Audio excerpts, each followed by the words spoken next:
monsters, madness, and magic.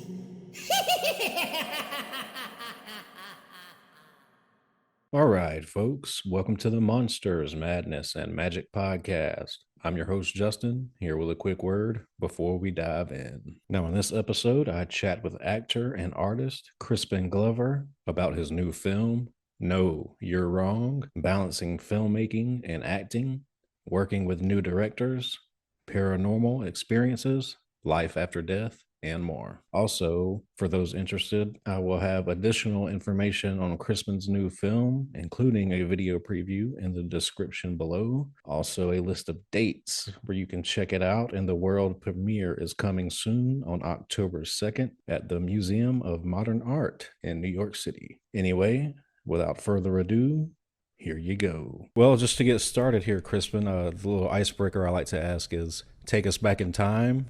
You're a youngster. Would you consider yourself a book reader, fort builder, troublemaker, or all of the above? Well, I did. I read a fair amount. I built some forts, I suppose, but you know, and my middle name literally is Hellion, which means troublemaker. So, but I don't see myself as being a troublemaker either as a kid or now. Other people might think I am. I don't think so. I think I'm a positive force. But uh, so I suppose all of the above. Great, great. Well, let's start with books then. Did you have an author or a genre that you leaned towards growing up? Maybe a fantasy guy, Well, I horror? remember the first author I read a lot. I'm thinking I was 8, 9, 10. I don't know. Ray Bradbury. I read a lot of Ray Bradbury around that age. Mm-hmm. I liked Ray Bradbury a lot. And then I started reading a lot of Kurt Vonnegut. This is when I'm a kid, young teenager. But then I read Franz Kafka a bit later in my teens, still in high school age, but he was my favorite author until I read Dostoevsky, who I read him in my like mid to late 20s. Mm-hmm. And he's still my favorite author, but I've read other great authors. But as you were asking about kid, I would say Ray Bradbury. I mean, I read kids' books before that, but that would be sort of my first adult fare, I think, would have been Ray Bradbury. I remember reading Chariot of the Gods by, oh, what's the name? Eric von Yeah. Daniken. And then I even remember, so I would be 8, I think, and that was the first movie I ever took myself to, and I looked it up to see what year it was. Uh, but they did a because they made a movie of Chariot of the Gods, and there was a re-release. I looked it up. I think it was in 1972. Maybe it was 74. 72, I would have been 8. I bicycled. I remember I had my first bicycle. It was the kind of bicycle that is a solid rubber tire, doesn't have air in it. And there was uh, like a duplex theater not too far from our house. And I rode my bicycle over and locked it up and went in, and I paid to see, that was Chariots of the Gods. I'd have to look it up again. It was either, I think it could have been 72 or 74. So I was 8 or 10 years old, and I took myself to go see that movie, and I liked it. I liked the book Chariots of the Gods, and I liked the movie. Later on, I kind of, now there's a lot of people questioning about the things that Von Daniken brought up, but I had heard not too long after that the book was sort of debunked, because it's about the idea of pictures for astronauts and this kind of thing. So I found it interesting at the time. I still find anthropology and archaeology and history interesting, but the question of something coming from outer space, I sort of am a little more skeptical, or quite a bit more skeptical about that. But I read that very early on. I think it was right around then I started reading Ray Bradbury. Mm. Yeah, I was going to say because because I was also interested in Von Daniken growing up, and he's kind of lumped in with Zachariah Sitchin now. I don't know if you've read his work, I but don't know. it's sort I of don't know him. similar. The quote Okay. unquote ancient aliens theory, they were kind of around the same time.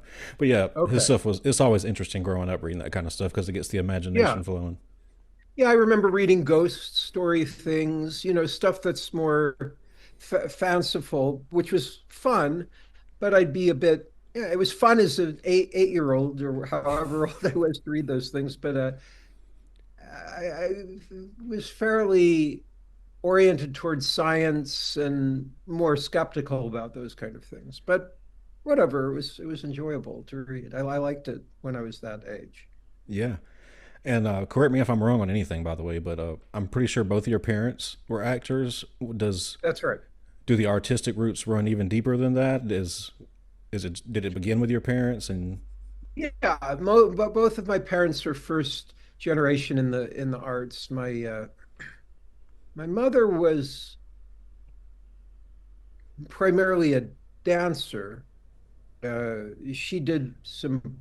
She started in ballet and did Broadway and off-Broadway musicals. She had done more work professionally, had made more money than my father had made when they were married, and they stay married. My mother died in 2016, and my father died earlier this year. And they were married, my mother until my mother died. And well, I suppose my father considered himself married after that point. So he never went out with anybody after that. But uh, yeah, so my mother loved dance from a young age. There's some movie I've seen of hers. I have the 16 millimeter of it. I haven't looked at it in a while, but it's the 1930s and she's a kid, like 10 or something, and dancing on a porch. So she was always from a very young age dancing. And then my father was he was contemplating or preparing to become a professional football player. hmm. Uh, but he was in the Korean War and he got malaria, and that hurt his physical abilities in a way. He came back and uh, I have a picture of it somewhere. I was cleaning out my parents' houses, going through everything, all the sentimental things, and I found a photograph I'd never seen, which was of my father's. I'd heard about it, but I had not seen the physical photograph. It was of my father's first, for lack of a better word, acting job, which was it was burlesque. He was a gorilla. He was wearing a gorilla suit in a burlesque act, and I saw the advertisement for it in Calumet, Chicago. And so that's how my father became an actor. So in a certain way, I'm an actor because of burlesque. Because I saw how the business worked. I'm not really a natural born actor type. My father was kind of an extrovert, and but it was something I realized I could do. My parents didn't push me into it, but when I said something about it that I think it would be something I could do, it was almost more of a young person's business decision. But they were supportive, and my father said he was relieved. He felt complimented because he didn't know. You think, oh, well, an actor, work, business, but he was never super famous or super wealthy. So he was complimented by the fact that I thought this was an okay profession to get in because he had struggled, and I'd seen the struggle. I was raised as an only child, so uh, when you're an only child with two parents, their problems are your problems. You feel everything that's going on. So I was aware of everything that was going on from a young age. But I could also see that there were checks and balances and things that made sense as to how it could work. And I felt it was something I could do. Yes. And just sticking with your childhood a bit, I know you mentioned that you enjoyed Chariot of the Gods, but what are a few formative films that you could pick out that stick out to you from your childhood? Well, the thing is as a child, I I saw films, and I probably watched more television as a kid than going to see films, but I did see films. But how I equate films, when I started to really see the art of filmmaking, I was interested in art as a kid, meaning like I like the surrealists to this day. But as a kid, I liked Salvador Dali. I liked Hieronymus Bosch. But I didn't necessarily equate art uh, in film in the same way that I do now at that time. So at the time that I thought maybe I could work in the film industry, I'm age 13 when I started professionally. But my concept at that time was more, well, maybe I could be in a commercial or maybe on TV, maybe a movie. I wasn't really thinking about it.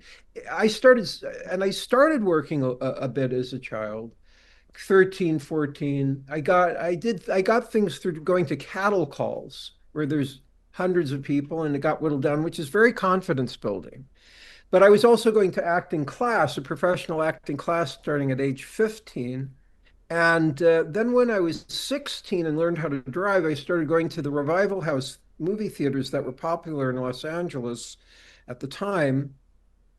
And that was 1980. I was 16 in 1980. So I was seeing films from the 70s, 60s, 1920s, all different eras, which were tended toward being questioning of authority type movies. I mean, they're all different kinds of films, but it was that time period where I started seeing the art in film and realizing, wow, this is a very exciting thing. And that's what I wanted to be a part of.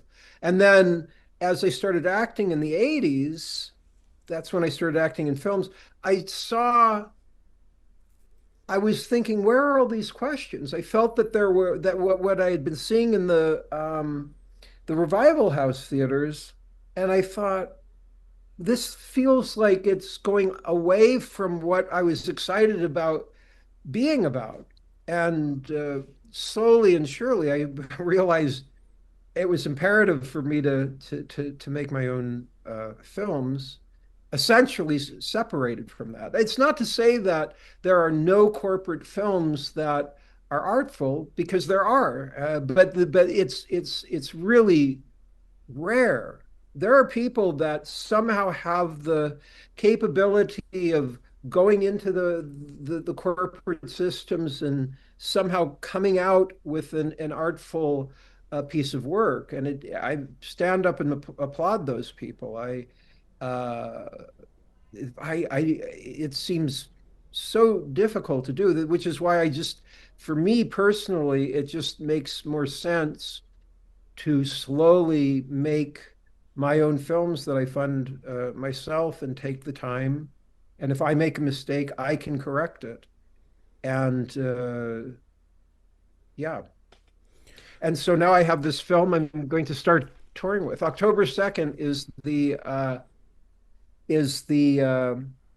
premiere at the Museum of Modern Art, New York, 6:30 p.m. There's still some tickets. It's selling well. But you should have a link. CrispinGlover.com will have the information, but there's also an Eventive link.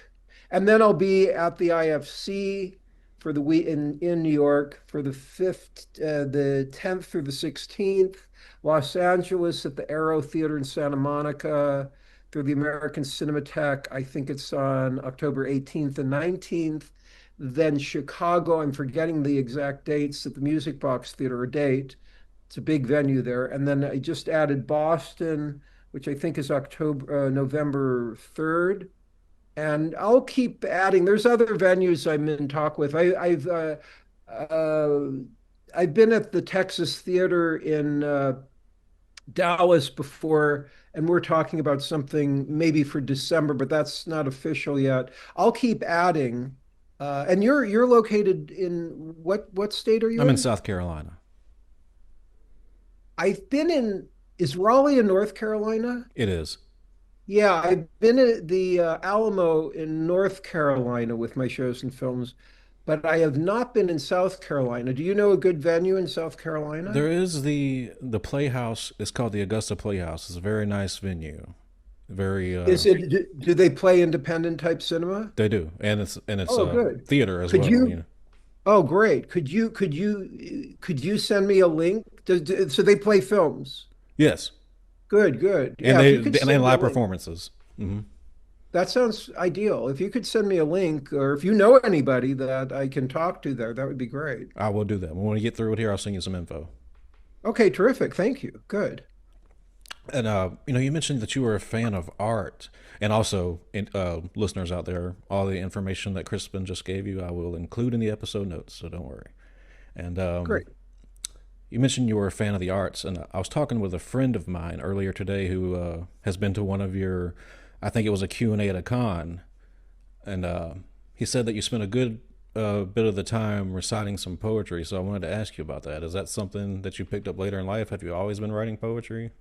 Well, it's funny what that game telephone where people say one thing and it comes Yeah. out another thing, which is understandable. The way that I've distributed the films, people often say to me, "Well, will you ever have distribution?"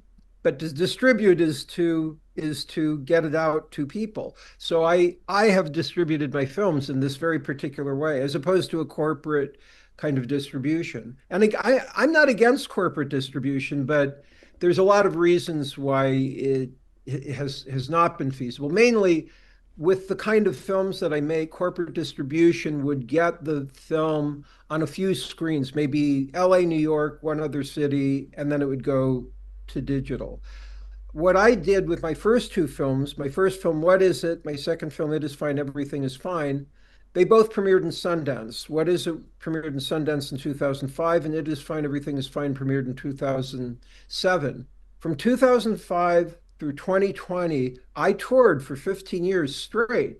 I never stopped touring every year. I mean, within a year, I didn't tour all year long, but every year I would tour at least some places. My last tour date was February of 2020, and then the pandemic happened, which caused nobody could tour, and so I felt like, well, I'll take the natural break of this and wait till I have the new film ready, and then I did not realize it was going to take 5 more years of post-production for my film to be ready, which is ridiculously long. But the film has many different time. It was shot on 35 millimeter negative, and there's different time periods of the film: 1868, 1888, 1918, 1948, and contemporary. And we did different kinds of color correction throughout each of the periods.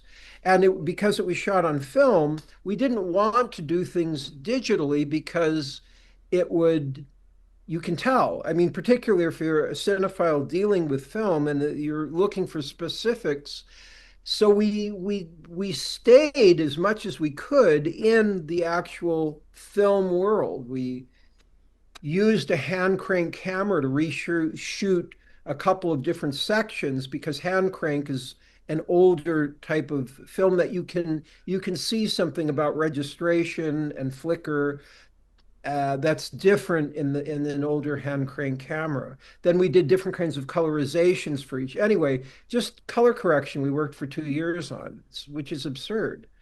It's just, and of course, a corporate film, you don't, it isn't done. They get money together for, the actors all come together, they shoot in a certain time period, and then the post-production is set at a certain time period, and then they release the film, because the investors have to feel that they can get their money back possibly, which is understandable.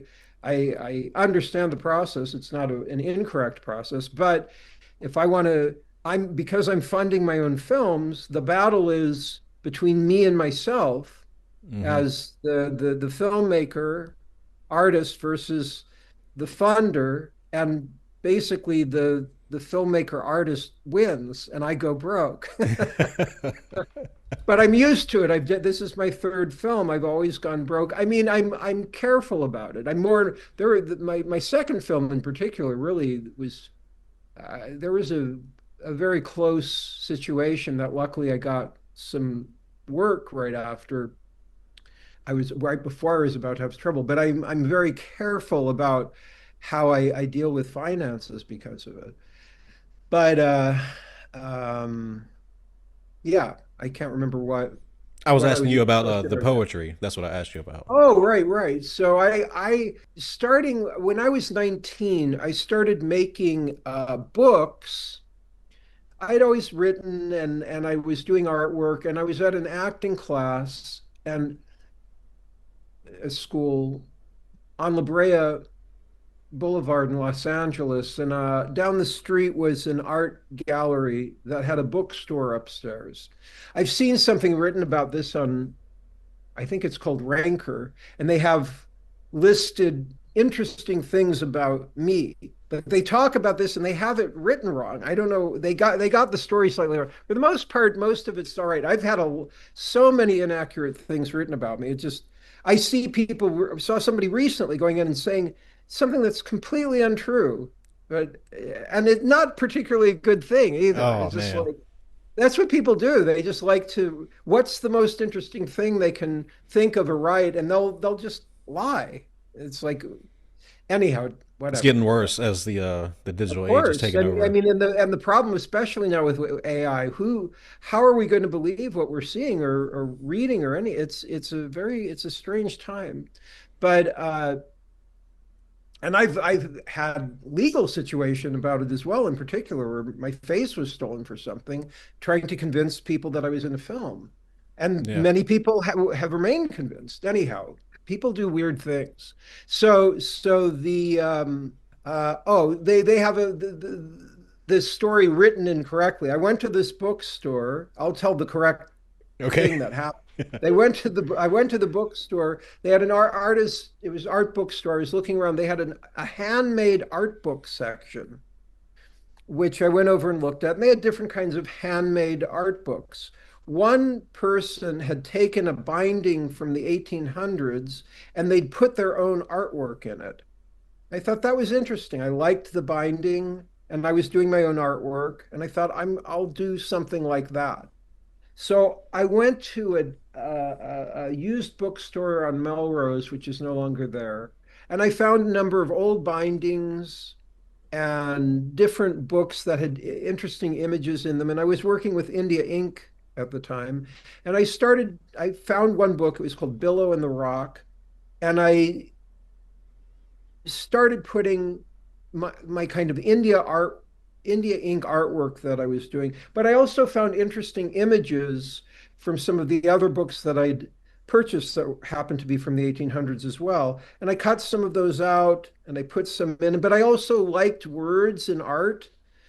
So I left a few random words on one page, and then I did some other artwork, put on some more images, and I left a few more words on another page. And then as I was reviewing it, I realized, oh, there's a new story that's happening here, and I'll continue that. So I sort of was utilizing text and it was somewhat random, but then somewhat purposeful. And I liked it. I showed it to people. People liked it, and I liked the process. So I started making more of them.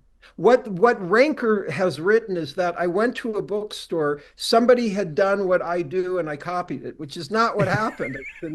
It was a very odd happenstance, I've published a number of these books, and I've made about 20 of them over the years, and then they're heavily, profusely illustrated, and so I project a number of these books that have stories. Some of the books are not appropriate. I didn't make them for this show. I just made them, but then I realized there was a film festival in 1993 that had a retrospect of some of my work at the time, and they invited me up, and I thought this would be a good time to. I'd been thinking about that it could be a good slideshow performance, and I put it together with the older carousels at the time where you had to switch over from carousel to carousel with two different projectors and hard, wired remotes. Um, but it worked. I performed the same show before my first film. What is it? The original show, first time I ever did it, it worked really well. The audience really liked it. It was a good show. I started getting invited places. I showed it with a short film I'd acted in, but I started realizing I could get invited just to do the show. But had started, uh, I wanted to make I wanted to make my own films. This was 93, and I started shooting What Is It, either 1995 or 96, and I realized that it would be a way I could self-distribute my movies is by touring with the live show and because I've had offers to do the show just by itself, but that's not what's interesting to me. It's a way that I can self-distribute my films. And with my first two films, I was essentially able to recoup on the films, not by the box office from the films, but by the combination of the box office, the live show, and my book sales. So I perform the live show, then I present the film, film plays, I come out, I do a Q&A, and then I have a book signing. Mm. And your friend said I was at a con. That's unlikely. I don't really go to the conventions because in a weird way, the convention, well, they generally don't have proper film showings. Those are more like setups just for people to do autographs.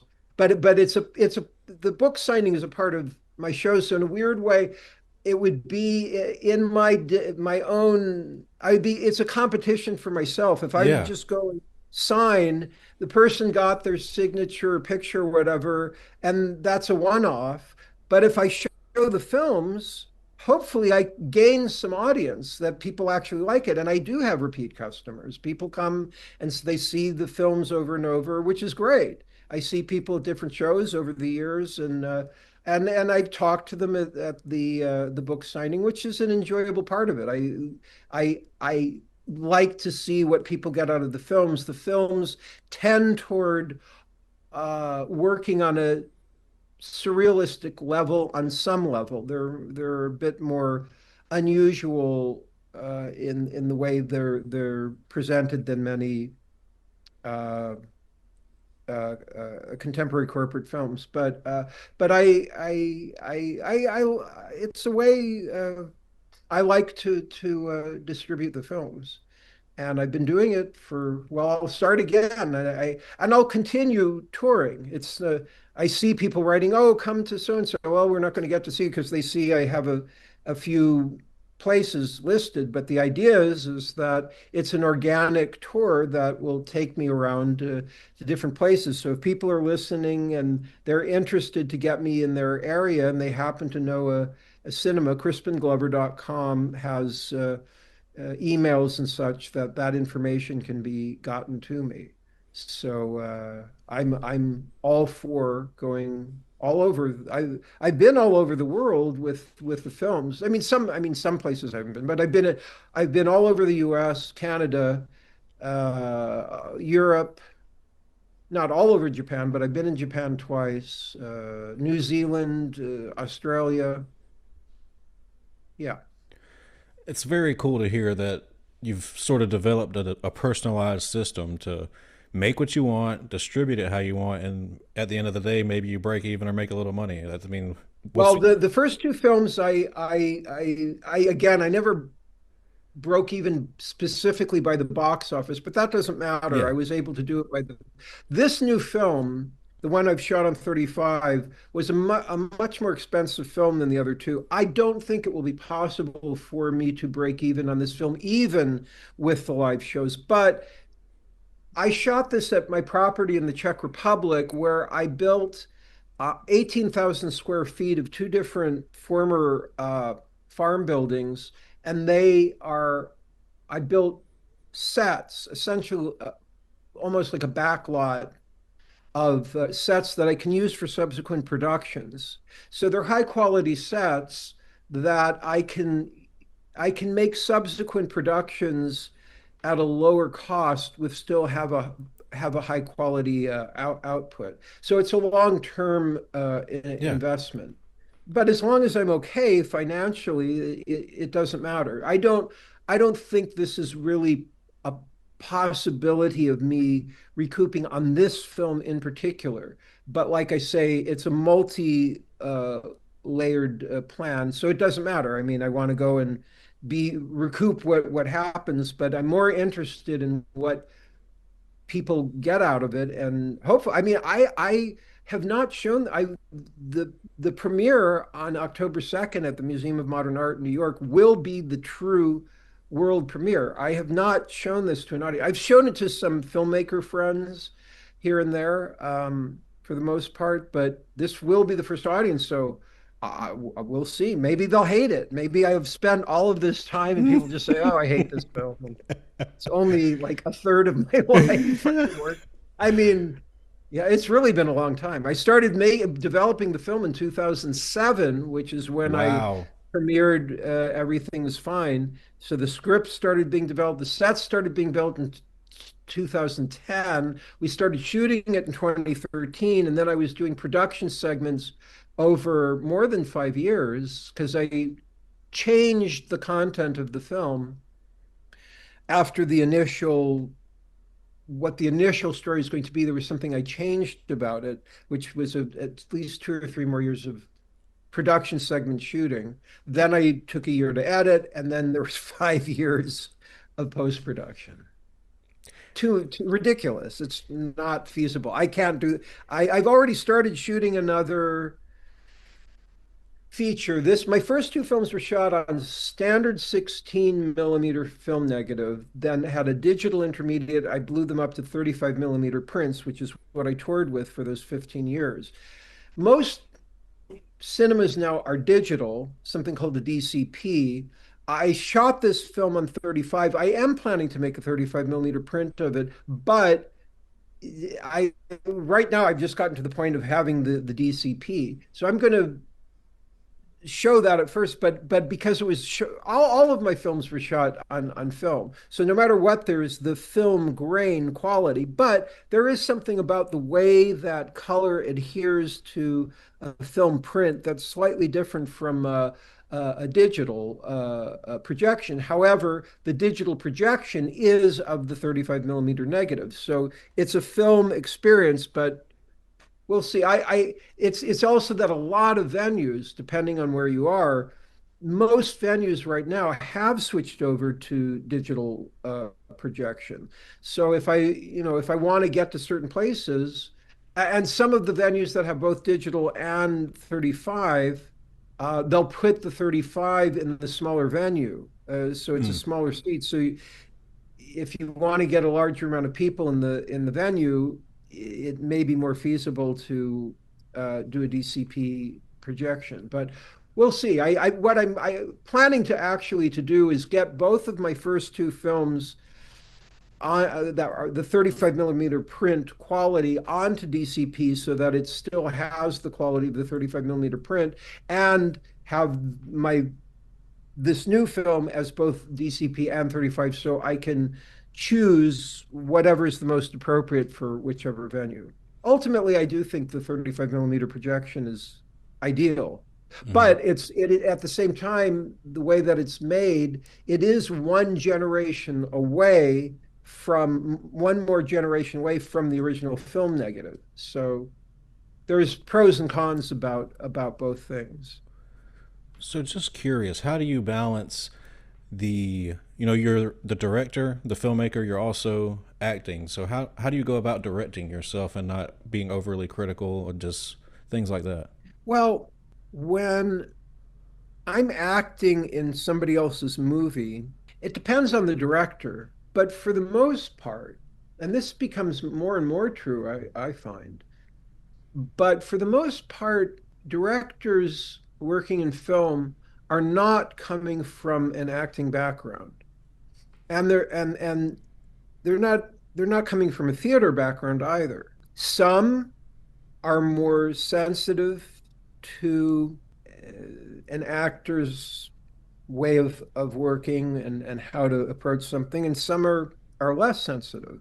I would say most directors sort of just want the actor to come with something that hopefully is good, and then they can sort of have some input on that. It depends on the director, but that's okay. I mean, on some level, as an actor, that's almost better if a director's kind of just there to help make sure something is within the realm or framework of what they're getting. There are some directors that can be very micromanaging. I avoid that. I found there are inexperienced, sometimes first time writer or inexperienced writer directors. There's different backgrounds people can come from if they're directing. Some come from the acting world, but that's rarer. Some come from, say, nowadays, some come from directing music videos. Those kinds of directors, they can actually be interesting because they're coming from a visual perspective. And like McGee, who directed Charlie's Angels, came from uh, music video background, and it was actually an interesting combination because I had asked to not say words, and because he came from a visual thing, he actually liked it. He was supportive of it, so that ended up being a good combination. Some directors come from editing. Editing is a very good thing for directors to come from because they know what they need to get. That's Mhm. ultimately the most important thing. The film is really coming together when you edit. And I edit my own films, so I'm glad that's coming from being an actor's the largest skill set that I come from, but I would say at this point, almost as important as that is that I understand editing and what I need. Because the editing becomes my favorite part of the filmmaking because that's where it coalesces Yeah. into the art. So edit that's rarer, but I've worked with some directors that came from editing, and they're usually pretty good. It's the writer directors, if they're inexperienced. I've worked with writer directors that are great, but I've worked with some writer directors, and I will interview before. I've turned down movies when I can tell somebody's going to be an inexperienced writer director that they become micromanaging, and it will drive you insane. They think that because they've written something and it's in their head that it needs to be what they had on the page, and they don't understand that every stage is a different stage of the writing. You're on the set, you've got to make it work. So it has to feel, ideally, it has to feel organic, alive in some way. I mean, ultimately, it's important that it's interesting for an audience, but you have to make some kind of sense of it. And sometimes things that look right on the page are not necessarily how things function, and it can feel off. And it isn't even necessarily bad writing for a literary writing, but it can. And if a writer, inexperienced director, isn't familiar with it, they get into their head and they can become ultra micromanaging, and it will drive you insane because you're trying to do something and they don't realize that you're actually being helpful, and they'll say, "Oh no." But that's why I avoid it. I'm very careful about it. But every once in a while, I've had it happen where that it sneaks up, and you realize, oh, this is somebody that really doesn't know, or you become their guinea pig.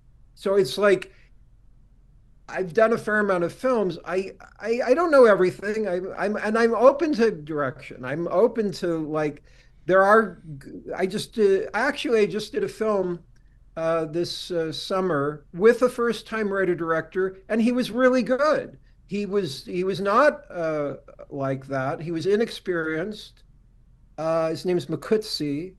It's for a film called Death of the Brewers, but Death of a Brewer, period 1800s. He was really good. He was not micromanaging. So it depends on the person. I mean, when I met and talked with him on a Zoom meeting, Zoom really has changed the world. Mm. And I liked him. I liked what he talked about, and I didn't know necessarily what he would be like, but I felt like he was not going to be a micromanager, and he wasn't. He was great. So it just depends. But that's the area I am a little more skeptical about. But I in fact the last three films were with first or not first time. I did another film right before that who was a first time feature director. He had written it. He was easy to deal with. And then before that was a more experienced writer director who was very good. So most of the time it's fine. But I've experienced it where people get micromanaging. Mm. I'm not sure if this quotation is correct or not. So if it's not, I'll let you correct that. But I believe that you've said before that you felt more constrained working in television as an actor, and you wanted to sort of move to strictly film at some point. Is that true? And if so, Yeah, can you talk about?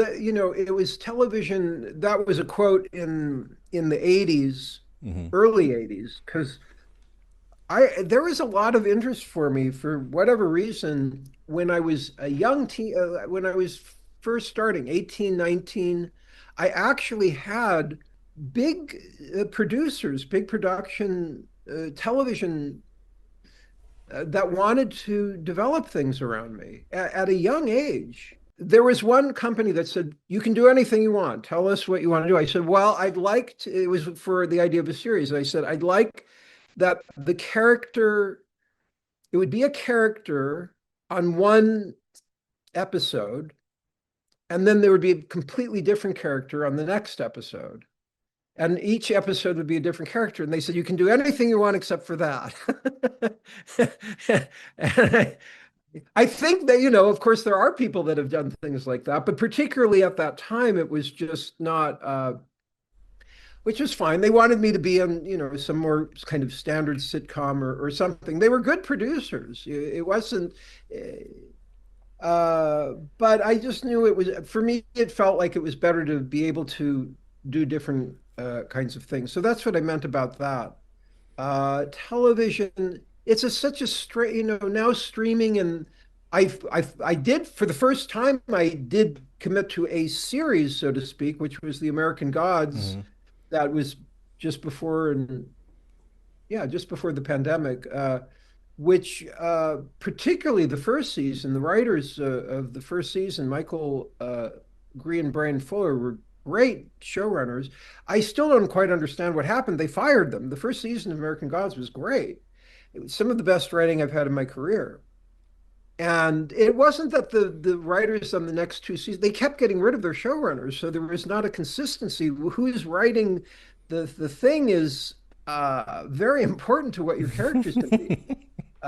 So that was my first experience where I actually did the series, and it was interesting, but my character originally, when the Michael Green and Brian Fuller were the writer directors, Fuller told me it was going to be three seasons and the whole book was going to be completed, and my character had its conclusion at the end of the book. Well, we did three seasons, but they didn't get to the end of the book, and then they stopped us. So my character never had the conclusion Ah. that's in the novel. So, but whatever, it was an interesting experience. But television has, it's actually, it would be a good, I think it is a good format if somebody is wanting to adapt a novel with a start and an end, and you really want to get it, if it's a long novel with a lot of details and a lot of characters, and it would take 1, 2, 3 seasons to tell it. that's an interesting use of serialized television when it comes to a conclusion. If something's more like a soap opera where it just kind of continues on, there's something about the structure, the three-act structure that's compelling. But I mean, most episodes have an act structure within it, but I tend toward liking basically the 90-minute film format with act one, two, and three for the most part. But sometimes longer is, if it's an epic movie, it really, if it deserves Yeah. to more time, then it can be great. I cut my movie down. It was 90 minutes, and then 3 months ago, I cut it down to 85 minutes, and which is a little bit shorter than most. Actually, these days, most feature films are getting to be 120 minutes, 2 hours. Yeah. I think that's not good. I think 90 minutes should essentially be the limit. If you every minute above 90 minutes, I think you really need to earn that minute. 100% Uh, agree. yeah. And I think it's a little bit lazy, but there are some films that are longer that I mean, certainly 2001: A Space Odyssey is worth those hours, or Yeah. Once Upon a Time in the West by Sergio Leone is worth those hours. But I'm not, and I'm sure there's some today. I don't see all films, but I'm sure there's some long ones that are worthwhile today. But I generally think to, a filmmaker should try to stick to 90 minutes or even less. Anywhere, I think, from 72 minutes to 90 minutes. Anything 72 minutes and up is considered a feature length film. Just to stick with television for a moment while we're there, you are the star of one of my personal favorite, Mr. Del Toro's Cabinet of Curiosities. Yeah, Pigman's Model. It was the right. episode. I wanted to Yeah. ask you about your performance and sort of you really went hammered home the accent, which was great, and just how much you worked on that and came to that decision. Yeah. Well, I have a rule these days, sort of a rule, but I only watch things now if there's a premiere. So if they're going to have a screening and they invite people, and I enjoyed making that very much, but I haven't seen it because they never had a premiere. And to me, watching myself alone on a computer, it's just not, it's not fun. So I enjoyed making it a lot, really enjoyed making it, but I haven't seen, and yeah, Guillermo del Toro, who's a great filmmaker, was the executive producer of it, and all of his various people that worked on his films, working on the production, they were all great. I enjoyed the director and writer on it. It was a very, very nice production. But they didn't ever have a premiere, and maybe I'll see it sometime. But I just I If you wish they. do, you did it great. So just take my word for it. Oh, well, thank you. Okay, well, good, good, good. I'm glad to hear it. I enjoyed doing it. It was fun. Are you a fan of H.P. Lovecraft? I had never read H.P. Mm, Lovecraft, but until I did read the short story, which of course is quite different from what they did. I thought it was a great. I loved the short story. I thought it was beautiful writing. I mean, I could critique things that about the adaptation, uh, but whatever. I enjoyed the film because in the original story you don't see anything. It's in your imagination. And that always is helpful if you don't see something. And I think, I mean, at least in what was shot, I didn't see the final thing, but I think you see something at some point. yeah, you And do. I think it's better if you don't see something. But I enjoyed the production, and I thought it was a beautifully put together. I appreciate if a production is well put together, Yeah, not just the directorial element, but just the way it functions. Because I produce my own films, so I mean, I'm doing my films, and I use the term in the affectionate meaning of the word amateur. You meaning for the love of it. But I make my films in an amateur fashion so I don't have, for example, I don't have a first AD. All corporate films have a first AD. They help organize timing shots. Then there's a second AD that is in communication with the third AD. They all have their specific um, ways of doing things. There's call sheets. There's an organization that's standard corporate filmmaking worldwide, and I appreciate it. It's a good way to organize. But I fund my films and I don't work that way. I would love to if I had, but it's expensive to have all these people doing all these different things. So I would love to have a first AD. But I what I do is I just do shot lists, which I print out the night before and or the morning of. I make the night before, a few days before, depending, and then those lists are posted so everybody sees what we're doing and they're crossed off as we get the shots. That's essentially my second AD. The critique that you offered of the episode is like the age old conundrum with adapting H.P. Lovecraft's works, because a majority of his fiction is based off the imagination and never seeing the monster or the scary thing. That's just something Lovecraft fans have debated a long time about putting his work onto film. Is when you Oh, that's reveal interesting. when you reveal the monster, it kind of takes away the bite. Yeah, because you don't you in the story you could argue who that it's somebody's perspective, that we don't know what their perspective is, and that's interesting. But they wanted to embellish things, put in a certain amount of time. I'm not sure exactly what amount was written by who Hmm.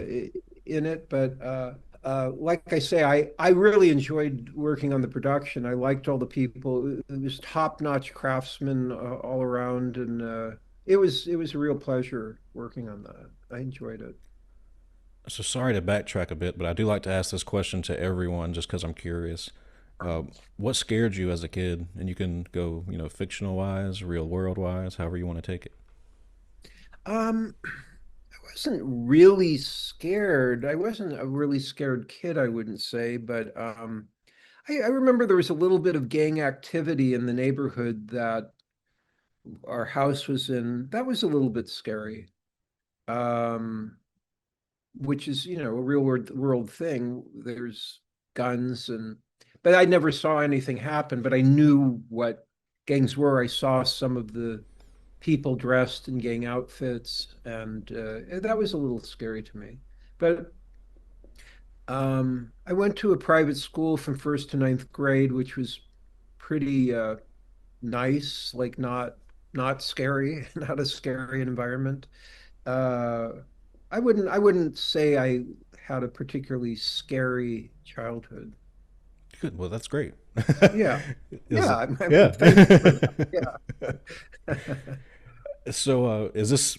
I wanted to ask you if this is true because I've also seen on the internet that you have a vast collection of relics and esoterica. That's Is that true? no, that's that. What it usually is said on the internet, maybe it's gone away a little bit, is that I collect diseased eyes.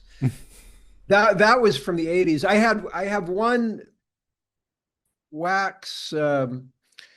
It was ophthalmologists before the advent of photography they used wax replications of pathologies so they could recognize it because it wasn't there weren't photographs in books. So it's an antique piece that I bought in London, and somehow that became that I collected diseased eyes. No, I mean, I have antiques, and I had some antique things back then that I still have, but it, I have properties. Well, my property in the Czech Republic, where I've been making my films, that's really what I'm. I know I'm very aware of my reputation, which is a very strange thing to have because it's something that sort of gets forged early on. There's one producer, I've talked about it many times. There was an illegal thing that a particular producer was involved in, but there were multiple producers. But this one producer can't take the fact that he did something illegal. and so he tries to blame me for his reasoning of his illegal actions. So he utilizes what was a persona that kind of came out in the early 80s to his benefit of essentially wanting to hurt me. He doesn't like the idea that I'm doing okay. He wants to do everything he can to essentially stop me from working, which is by bad mouthing me. And there was a bullying aspect even on the film at the time that I made it. People think, oh, wasn't in it because of these reasons that this guy says. Part of the reason I wasn't in it because I didn't want to be around that guy. Yeah. And there's a bullying aspect that's continued to this day. Uh, it's very strange. You wouldn't think that that kind of thing would have happened in a movie, but like that, but it did. In a certain way, I haven't talked about it. In a certain way, I don't want to talk about it. But I also don't like lying about it because, or not talking about it because it's. I have a lot of issue about corporate propaganda, and some of it stems from that exact situation because I could see that there was propaganda going on, but I wouldn't have called it that at the time. But there were some things that were in the original script that I pointed out, which they did change. That hasn't been talked about a lot. They talk about things that were peripheral to that, and that's partly because I talked about peripheral things. But there was stuff that did get changed. That had it not gotten changed, if it was in the movie, people wouldn't like it these days. So Hmm. I saw it back in 1984 when we were shooting it, and this one writer producer guy, Zemeckis ultimately was okay. I worked with Zemeckis again in Beowulf, but this one Bob Gale is his name. He can't take the fact that he was pointed to publicly as being a thief, so he just has to continually, for decades now, badmouth me, and people believe it. They believe the things that he's saying, which are not accurate. Anyhow, I don't. I really shouldn't talk about it because also this gets cut out, and then I won't do that. people I say promise. only I this won't. stuff, and there are dozens of things of me talking about this. Really, what's interesting is my film. I hope that you'll get to actually see the film if I come down there or something, and we can actually talk about the film. But I've been working on this film for a long time, so I keep my fingers crossed that people will find something interesting after. I believe they will. It's an unusual movie. All of my films are different from each other, but I like to believe people will find something interesting about it. I've only shown it to some filmmaker friends, a few other people, but I mean, I'm getting good reaction. But you can't really tell until you show it to an audience. And the Yeah. premiere at the Museum of Modern Art really will be the first time it's shown in front of an audience. So we'll see What a what place to people think. premiere it. Yeah, I'm very happy. They've been really nice. It's that is my favorite place to go. Their film programming at the Museum of Modern Art is it is my favorite film programming in the world. I tend toward liking older silent movies, pre-code films, early uh, kind of color differentiations, which I have in the film. And MoMA has fantastic programming that way. But they program all kinds of genres, all years, contemporary, everything. It's so I can't think of a better place to premiere the film. So the fact that they've let that happen, I'm grateful for. And I'll just say this on the situation that you were talking about and then bury it. But life's too short to be around people you don't want to be around. So that's Yeah, that's how I feel yeah, about it.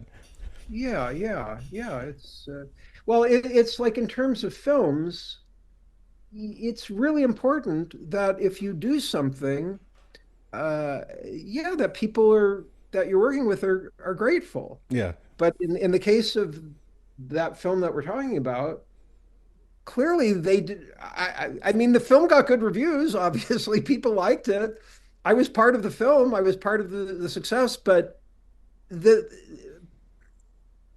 Yeah. they well, Zemeckis was nice. Ultimately, Zemeckis was nice. But I even had a meeting with Zemeckis where he said, if there's anybody that you don't want to work with, but outside the door were Yeah. these people. I knew who they were. But I didn't. I'm not going to say, well, the two guys standing out there were bullies. Yeah, man. So It's a shitty I didn't. I situation. it's strange. Yeah, but anyhow, Yeah.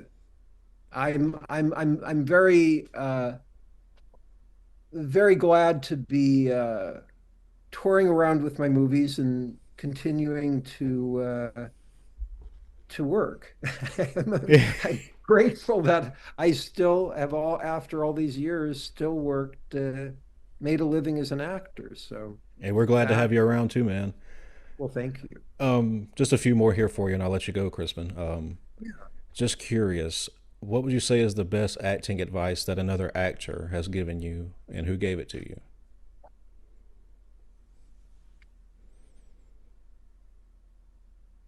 I I uh I was kind of thinking about that not too long ago. There was a film I did, um, which was a rendition of Dostoevsky's Crime and Punishment. It was shot in Moscow in 19, it was either 92 or 93. It was right after it had stopped being communist, which was an interesting time to be there. Now, of course, with everything that's going on, who knows when it'll be an okay time to be back in Russia. I liked Russia very much. I went up to St. Petersburg right after that.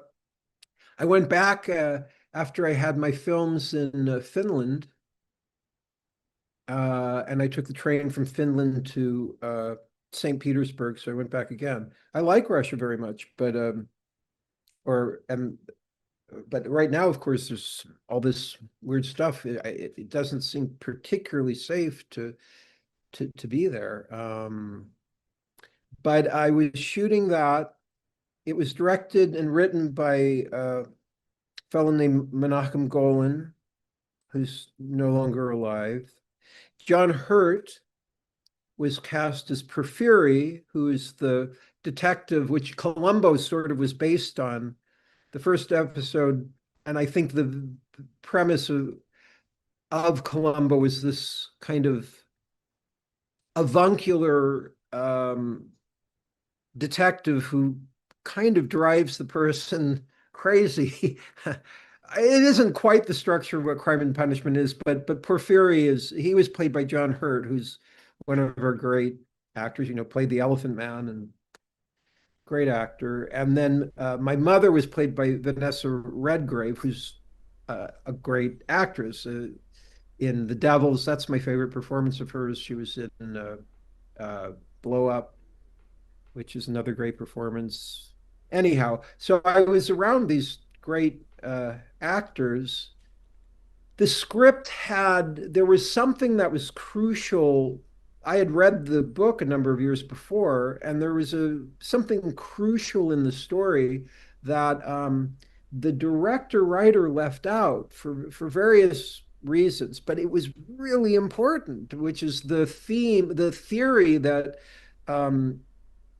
Raskolnikov, who he's playing, has as to why he commits this original murder. But I mean, Dostoevsky is such an amazingly great writer. I don't know. Have you ever read Crime and Yeah. Punishment? Yes. Mm-hmm. Yeah, great. So it's more than just a theory that leads to a murder. It's complicated in the way that human minds are.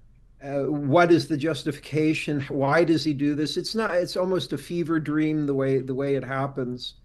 Um, but it's central to the story and theme. And I know ultimately what Dostoevsky was trying to make a thesis statement against at the time was the I guess existentialist intelligentsia that were he was a humanist. He was wanting to.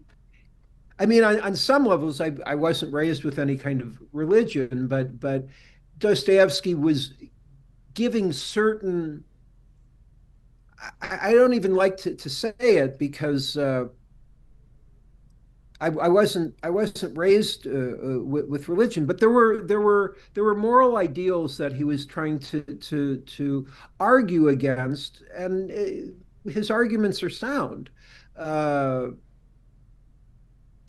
so the theory was really an important part, but for various reasons, the writer director didn't feel like those were important things. And John Hurt had played a version on the BBC where he had played Raskolnikov. He'd never read the book, but he was familiar with it from the BBC version where he'd played Right. Raskolnikov. Um, he understood the importance of the thesis, and so John Hurt and I convinced Menachem Golan to let me improvise the the thesis statement in a different scene than it was written in the book, which I did. But then Menachem Golan cut it out in the movie. One of the things John Hurt said to me, because he could see the issues, he's one of our great actors. He understood what I was concerned about, but he said the operator, the director of the film is the operator of the film. So if they're really not convinced by something, it doesn't matter. It's going to be that, which he's, of course, that's right. And he said, just play it, which is right. That's very good advice. Yeah. Just play it. He's right. That was great advice. I'm in my mid 30s, so I grew up knowing John Hurt from The Storyteller. I don't know if you remember that role of his. I've not seen it. It was a Jim I don't Henson know. I don't know production. that. What is it?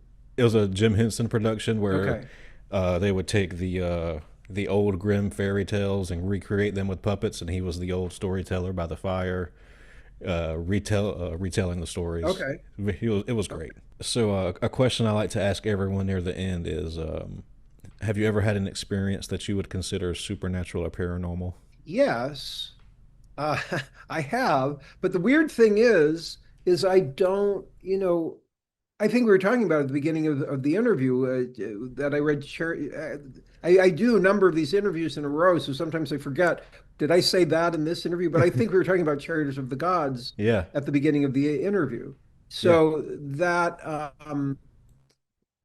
yeah, at a relatively young age, probably sometime short thereafter, having read that book, I was fairly skeptical. I became fairly skeptical about anything that wasn't science oriented.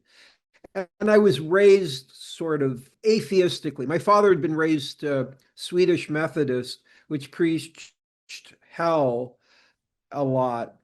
And so he was afraid growing up. It's like if you liked going to movies, dancing, flirting with girls, what have you, that meant you were going to hell in Swedish Methodist teachings of the 1930s and 40s that my father dealt with. And he was afraid he believed he was going to go to hell for his childhood, and he just didn't want me to be raised that way. So I was sort of, if anything, raised anti organized religion. So I've always been fairly skeptical about anything, including paranormal activity. And yet I have had something happen at my property in the Czech Republic. I don't really feel comfortable talking about it, No problem. but I don't know how it was strange. It was strange and not horrible, nothing horrible. It was not a bad experience, a bit unnerving, A bump in the but night. it was in the night. It wasn't a bump, but it was in the night, and it was uncanny. It was very strange. But how do I explain it? Was it an hallucination? Was it in my mind? Was it another dimension opening? I really I don't know. But it's the kind of thing that many people would say that was a paranormal experience. So I truly don't know where I sit with it. I don't know if it was just something that it was in my brain and imagination, or if this was an actual thing I experienced. It was unusual. I mean, it was interesting. I'm glad I had the experience. What it came from, I would say, yeah, anything can happen. Who knows? We do not know until somebody crosses. You cross over into death and stay there. Those are the only people that really know what happens, and they don't tell us. So Well, we none of us really know. We can all feel anything. We can say we know. We can say we know in a scientific fashion that it's this, or we can say we know in faith that it's this, but we none of us know. So on some level, we're all agnostic. None of us know. Nobody right, truly knows. They can have faith in one kind of thought or another, but I think admitting to not knowing, and still, even those that have faith, they say somebody who believes in that says they know, and they know that's fine. That's what they feel they know. And then somebody who would be a devout, strict atheist, they know, or they see no proof of that which isn't uh, a non-theistic way of perceiving it. And fair enough, that is a logical way to go forward with it. But even then, nobody knows. You can feel one thing or another, and then there's all the people that have died and come back that have certain stories. But then there's people that have died and come back and they don't have right, stories. right. So who knows what there's the DMT that's released in the brain that could be making a certain kind of experience, but what that you might be having at a death, but coming back from death, you still have whatever the DMT was that made one go through that. Or is DMT something that is a true pathway into another realm? That's another argument you hear. Who knows? It'll be interesting to find out I was gonna say we'll at find some out point. I'm eventually. not I'm not trying to get there fast, but also I'm not particularly. I feel like at worst it would be similar to what I experienced before I was born, Right. which I don't have any recollection of that. And then there of course are people that say that they've experienced they had other lives before that they remember. So who knows? I mean, they might. I don't know. I didn't have that particular experience, but all of it's interesting. I like hearing about these things, but Agreed. I find it interesting, and I remain skeptical, but also with interest. And I did have this strange experience that many people would call a paranormal experience at my property in the Czech Republic. Well, thank you for So sharing who that. who knows? Well, Certainly. just to put a bow on this thing here, Crispin, tell us one more time. Go ahead and tell us about the film, and then if there's anything else on the horizon. You said you were working on other things. Just what's in the pipeline? Yeah, I have a lot of films that I've acted in that are coming out as well. In fact, Mr. K, which I acted in, I guess that's 4 films ago now, but it's going to be at a lot of the same venues that I'm at, uh, because the American distributor of Mr. K, I'd worked with at the Music Box Theater starting from 2005. So I've known him a long time, a good fellow, Brian Andreotti. And when he picked up Mr. K, I went to TIFF. That film did have a premiere, which was at TIFF. So I went and saw the film, which was good. And so Brian Andreotti and I talked, and he wanted to know if I would make appearances. I said, well, not in the same way that I do with my own film, but I can go and do a Q&A. So there'll be a Q&A. I think it's most of the venues, it's the night before in New York, a couple of nights before the IFC venue. I think 2 nights. I'll do a Q&A. Then for a week straight, I perform my shows with my films. Then in Los Angeles, I think it's a night after at a different venue, the Los Feliz 3, which is also programmed by the American Cinematheque, who programs the Arrow, where I'm playing for 2 nights. So then there's one night, a couple nights after that at the Los Feliz 3, which is a different venue run by the American Cinematheque. Then in Chicago, a few nights later, I'll do a Q&A after Mr. K, which plays at the Music Box the next night. Then I do my show. So that's a film that's coming out that I play Mr. K in that film. But it's a funny thing with all, and then there's 3 other films I acted in. One is called, let's see, in order of the next ones I made. One is called Skinamax, based on, it takes place in the 90s. It's about Cinemax. A very good writer director. It was a nicely produced, character driven film, and I was cast in a different way than I'm often cast. I liked working that film. That was shot in Budapest.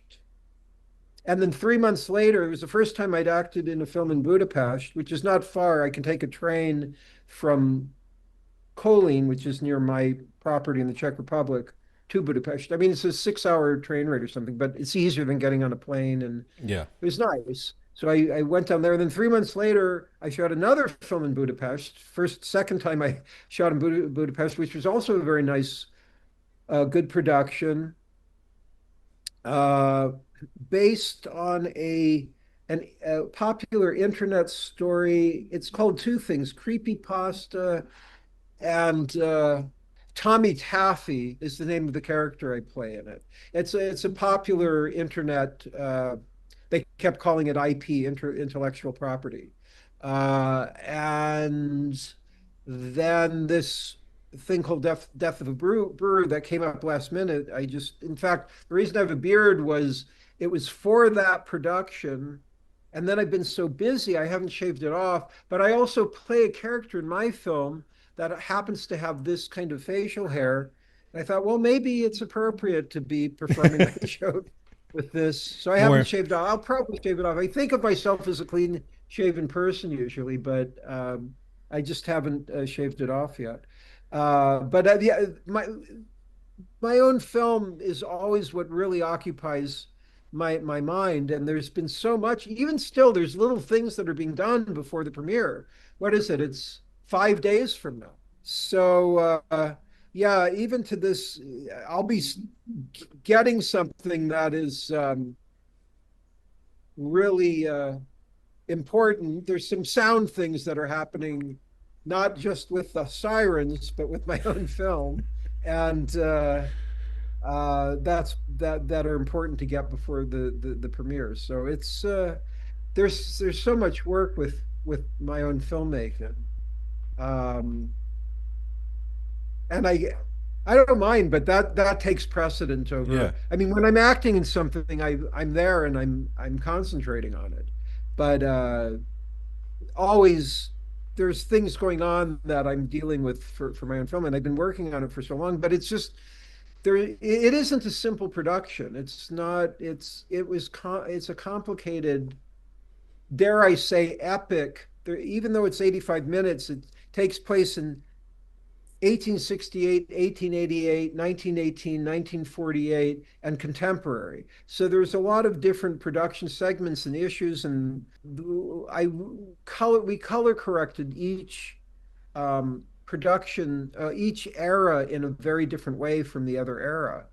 Which you can, if you saw the preview, you can see a little bit that there's some ways that color are dealt with that are different from one cut to the next. You were able to see the preview link I sent? I don't think I correct? sent. I don't think I received the preview link. I just got the PDF. Okay. Yeah, take a look at the link and you'll see. In fact, go ahead and watch it while we're on. I'm curious Okay. to Cool. your Cool. Cool. Okay. real live Okay. Yeah. Let me do that. reaction to what you're watching. Just give me a second to pull it up here. Yeah, you can already see the color saturations you were talking about. Yeah, different looks in it. So a lot of nice occult symbolism in there. Oh yeah, yeah. There's some symbolism, and even some of this stuff you were talking about. You were interested in. I wouldn't call it a cult, but the subtitle "Spooky Action at a Distance," which is more of a reference to entanglement, the quantum entanglement elements. But in I don't want to say too much of what it's about, but you can interpret quantum and entanglement in a lot of different Yeah, ways. Uh, and so there's a bit of a poetic interpretation. It's done in a conversation, and yet even with the way it's done in the conversation, there's still an interpretive element that the audience can take with it. But in that particular, I'm going to cut together more previews at a certain point in time. But for various reasons, that was my favorite preview that I cut together. So I just, yes, the film has sound in it, but I also like I do like silent film. yeah, And I felt like there was something that was operating in you can see that the watch with the engraving with that symbol, the all-seeing eye, crescent moon and chain link, that's being given to different characters at different times, and it's a recurring theme that goes through the film, and so it fit nicely together. I need to cut some more trailers together because there's actually big set pieces that are not shown in this trailer, but I felt like the story was working nicely. So I left it at that for now. I plan at some point to cut some more trailers together, but it's a funny thing with promoting a film like this because it's not a standard. It's not the standard kind of film that's being released right now. right. And my first two films had controversial aspects to them. Provocation can actually sell things. I didn't I didn't personally advertise the film, either of the two films, with as being provocative. I almost stayed away from it, but people would write about these things, particularly if they didn't like with my first film, what is it? People get really angry with that film. And there's taboo subject matter that isn't really described as to how the audience is supposed to feel like it. I want people to interpret things themselves, and which is the opposite of kind of corporate filmmaking, which often it's important for them to make sure that the audience essentially is told what to think, which is to me is the opposite of good filmmaking. Or good art in general. It's when the audience participates in a part of it that becomes greater in the audience's mind. And it's part of why Dostoevsky is so great. I mean, what you end up thinking, I mean, every time you take something away, I mean, he's one of maybe the best novelists there's been, but any novel, if it's well written, just by taking away images, Hmm. when you're reading a novel, you're bringing the images in, so you're a participant in it. And a film, because there's sound, you can have a radio play, which then kind of operating like a novel, but you're hearing the voices portrayed by actors and sound effects made by sound effects people. So you have a little more information, but there's still you don't have the visual, so you're picturing the visual. And then a film, well, a silent film, it's just the visual, no audio. That's a very interesting kind of participation. But then you have film with sound. So then you're having many of the senses. So what do you leave out? that's where master filmmakers are the best. Kubrick knew to leave out certain pieces of information so the audience can become a participant. And Right. there's a lot of contemporary filmmakers in corporate films that I think become afraid of not giving all the information, and that is a mistake. And then you can even go many steps further where it becomes authoritarian, where there's a dictating of what you're supposed to think, and that can become propaganda. And that's something I do think happens in our media right now. And it's sort of why I feel like, well, if I can go on my own route and not be subject to the corporate situation, I probably should do that. But there are weird things that happen when you do that. People really don't like it. They No. get mad, they get angry. And then there's so many kind of things that people can try to do to try to stop that. And it's a devious, strange world. So it's a little bit, it's a bit strange. But you know, it's better to keep trying. I mean, especially if you're aware of it. I think a lot of people are not necessarily aware of it. But there are good films that come out through the corporate situation, and I'll stand up and applaud for anybody that can get something good through the corporate world because it happens sometimes. It's rare, but to be able to navigate through that, that's hard. I'd rather, I don't think I'm good. I would be good at that kind of particular navigation. So it's better for me to take all these years to slowly put together with my own money my films and then ideally show it to people that actually are interested. And that's what I slowly do. So hopefully there'll be some people that will hear these kinds of interviews and see things and be of interest. I've got good ticket sales so far, so keep my fingers crossed, and we'll see if people find something interesting, find it actually entertaining. I hope so. I think they will. I think they I do will. too. We shall see. I think you're doing the right thing, Crispin, and Thank it's you. inspirational to people, to do your own thing and kind of forge your own path. Thank you. I appreciate it. Thank you. Yeah, and I agree. I hope, and I want people to do it themselves too. I think it's the right thing to do, or that we slowly change our culture so that we're not in such a corporatocracy that's taking over everything. That would take laws, though. There's corporations as they're existing right now, what we call corporations, were not legal in the United States in the 1700s. Slowly through bribery, uh, they had something. I've looked up the word that I originally was taught about. I can't find it. I thought it was called a lock stock company, but basically what it was in the 1700s is any kind of what we would call a corporation now. They called it something else. The people that were starting that entity would have to get permission from the government to make a product, say, and then that product had to be reviewed.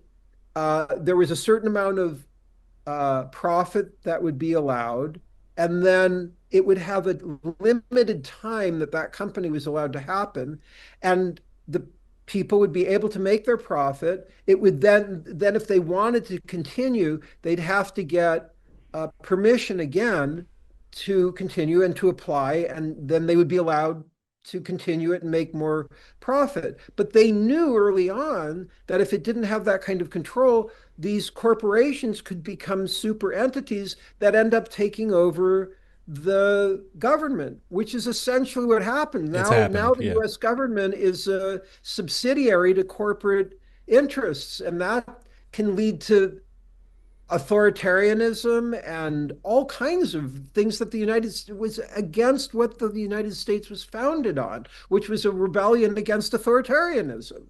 So it's a very, very questionable time. And of course, the way media works, it pits people against each other about things that are not really necessarily the problem. They might be problems, but there's really big problems that are being distracted from.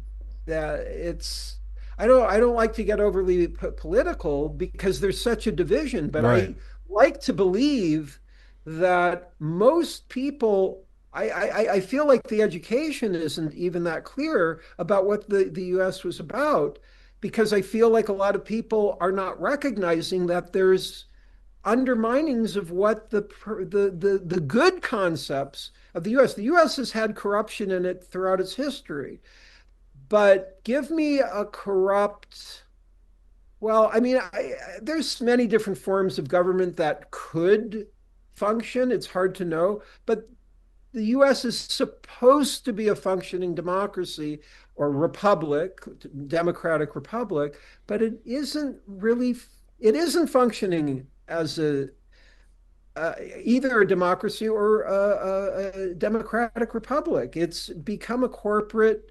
plutocratic, oligarchic corporatocracy, and that's not what the US is supposed to be. So how does that get resolved? I don't know. Yeah. I don't know. Good question to throw out there. Yeah. And my own film, it's like this new film, I could cut a trailer together that would feel like it's a violent movie. I could cut a trailer together that would feel like it's a love story movie. I could cut a trailer together that it's sort of funny. But I could cut a trailer together that it's political. But there are different themes that run throughout the movie, and some of these things are in there. There is some even a bit of political element. It was something my father wanted. My father was very pro-environmental, and it was actually a good thing. There's something about trees that ends up becoming a reward that my it was good that my father wanted that. That was he bought certain he has a writing credit on it, and he and I battled about a lot of things. But that actually I didn't have any issue with, and it was a very good suggestion. I mean, he didn't specifically say how it should be done, but he just wanted to make sure there was something about essentially conserving uh, nature. So, Right.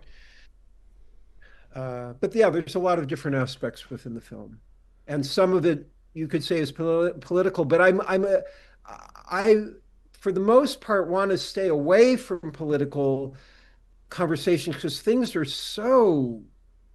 I'd say it's dangerous right now. I mean, well, there's been political violence Yeah. on both sides. It's not good. It's very dangerous what's happening. It's Dystopian times we're living in. yes, yeah, yeah. And I don't know what to do because you start saying too much, and then people start getting really, really angry, and the anger is not.